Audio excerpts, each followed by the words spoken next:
Sa patuloy na pagtaas ng fuel dahil sa gera sa Iran, ang diesel natin ngayon almost 120 pesos na per liter. Ang gasolina, 90 to 95 pesos. Ano ba talaga yung mas matipid? Ano ba talaga yung mas maganda? Pag-usapan natin.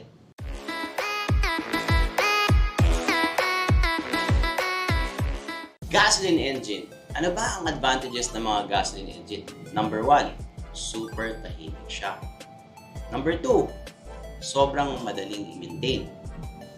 Number 3, mas madali palitan yung mga pyesa. Ano naman ang advantage ng diesel engine? Well, mas mahaba ang nababiyahe ng per liter na biyahe mo sa per liter of fuel. That's number 1. Number 2, mas mataas yung torque. Ibig sabihin, pag dinadrive mo siya, konting tapak mo lang sa fuel pedal mo, mas ramdam mo yung hatak niya. Mas maganda yung feel. High torque engine siya. Pag-usapan naman natin ang disadvantage ng gasoline fuel na makina. Well, number 1, mas maiksi yung nababiyahe niya per liter. Kasi yun yung design niya. Mas maiksi talaga yung per kilometer na range na kinaabot ng 1 kilometer mo.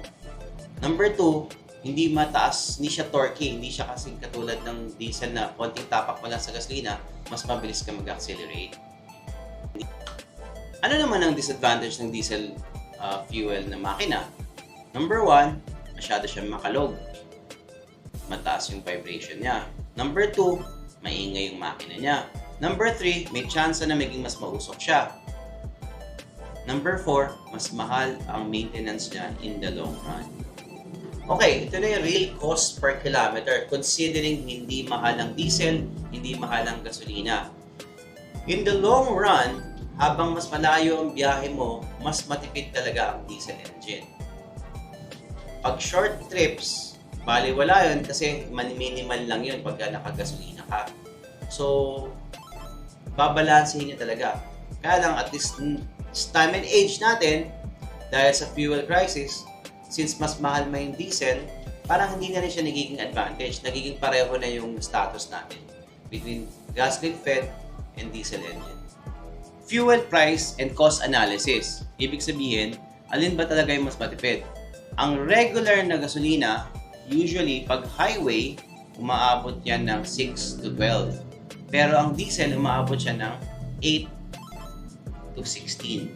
Ganon ka fuel efficient ang diesel. Alright guys, ang conclusion ko, ano ba talaga? Gasoline ba o diesel?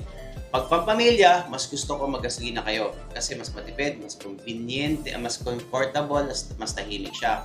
Pero kung kayo ay businessman na halimbawa mga trucks ninyo, ipang-hauling ninyo, maganda mag-diesel kasi in the long run, mas makakatipid kayo ng fuel.